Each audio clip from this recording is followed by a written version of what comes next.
যেই সমাজে মেয়েদের স্ট্রেপরি বাজারে কিনতে গেলে লজ্জা অনুভব হয়, যেই সমাজে কন্ডম কিনতে গেলে বাজারে লজ্জা অনুভব হয়, যেই সমাজ চিন্তা ধারণার মধ্যে, সেই সমাজে 5 বৎসরের মেয়েকে দর্শন করলে তাদের কোনো কিছু লাগে না। সেই সমাজে নেতা মন্ত্রীরা অবাধ মেলামেশা করলে অসুবিধা নাই। এই বিষয়টা হচ্ছে গতকালকে যে গত পরশুদিন আগে ওমরপুরের যে হসপিটালে ঘটনাটা, এইটা নিয়ে এসে মিডিয়া থেকে শুরু করে সাধারণ মানুষের এটাই সুখ এখন গুণগান, যখন তারা জীবনে একটা ভিক্টোরি ইতিহাস তৈরি করছে। ভাই এটা তাদের পার্সোনাল ম্যাটার, যেটা হয়েছে।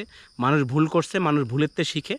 এই জিনিসগুলো আলোচনা করা বা মিডিয়া বা প্রেস বা নিউজ পেজগুলি আমি তাদেরকে অনুরোধ করবো এই ধরনের বিভ্রান্তকর পোস্ট না করে সেরা কীভাবে দেশের উন্নয়ন, কীভাবে রাজ্যের উন্নয়ন, কীভাবে আমাদের মহকুমার উন্নয়ন করা যায়, মানুষকে কীভাবে ভ্রাতৃত্ববোধে রাখা যায়, মানুষকে সজাগ করা যায়, সেদিকে লক্ষ্য করেন। এই ধরনের বিভ্রান্তকর পোস্ট করে সেরা সমাজকে বিভ্রান্ত আর করবেন না। একটা মানুষ ভুল করছে, ঠিক আছে, এটাকে ধামাচাপা দেওয়ার চেষ্টা করেন। মানুষ ভুল করলে তারা নিশ্চয় অনুতপ্ত। একটা কথা মনে রাখবেন, তারার দ্বারা হয়তো বা আমি আপনার সবাই আমরা কোনো না কোনোভাবে আমরা উপকৃত হয়েছি, কিন্তু ওনাদের দ্বারা আমাদের উপকৃত হয়েছে। তারা ভবিষ্যতে মানুষের সেবা করব। তবে একটা কাজ ভুল হয়েছে, সেটা নিয়ে বারবার সমালোচনা, বারবার মিডিয়াতে দেওয়া। সবচেয়ে আমার খারাপ লাগছে যখন বিভিন্ন মিডিয়া চ্যানেলগুলি বা বিভিন্ন নিউজ চ্যানেলগুলি, বিভিন্ন পেজগুলি যখন ফেসটা রিভিল করছে, আমার কাছে খুবই খারাপ লাগছে। ফেসটা রিভিলটা না করাই সবচেয়ে বেটার মহিলাটার। কারণ এই সমাজ তো পুরুষতান্ত্রিক সমাজ না। কারণ দোষ করছে কিন্তু উভয়ই, কিন্তু মহিলার দোষ বেশি। এই চিন্তা ধারণা আর কোনো দিন আমাদের চেঞ্জ হইতো না। ভাই অন্যায় সবাই করছে। মহিলাটা যদি পুরুষটার সাথে একবার কইছে চলো আমি তোমার সাথে টাইম স্পেন্ড করতে চাই, আমি বিশ্বাস করি ওই পুরুষটা কমসে কম 100 বার কইছে।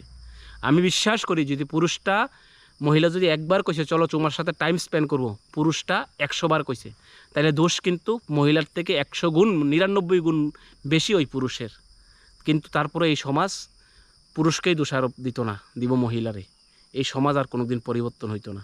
আমরা লজ্জা অনুভব হয় যখন একটা 5 বছরের শিশুকে ধর্ষণ হয়, আমরা চুপ থাকি। একটা মহিলার উপরে নির্যাতন হইতেছে, আমরা চুপ থাকি। প্রকাশ্যে মানুষকে মারতেছে, আমরা চুপ থাকি। মানুষের টাকা লুটটা খাইতেছে, আমরা চুপ থাকি। মানুষের অসহায় গরিব দরিদ্র মানুষেরকে হক মারতেছে, আমরা চুপ থাকি। এটা আমাদের লজ্জা অনুভব হয় না। লজ্জা আমাদের এই সমাজের লজ্জা, এই রাজ্যের লজ্জা, এই সাবডিভিশনের লজ্জা। একজন মহিলা আর একজন পুরুষ অসংলগ্ন অবস্থায় রাস্তায় ধরা পড়ছে, এটাই আমাদের লজ্জা। আহারে সমাজ, আহারে সমাজ, আহারে সমাজ।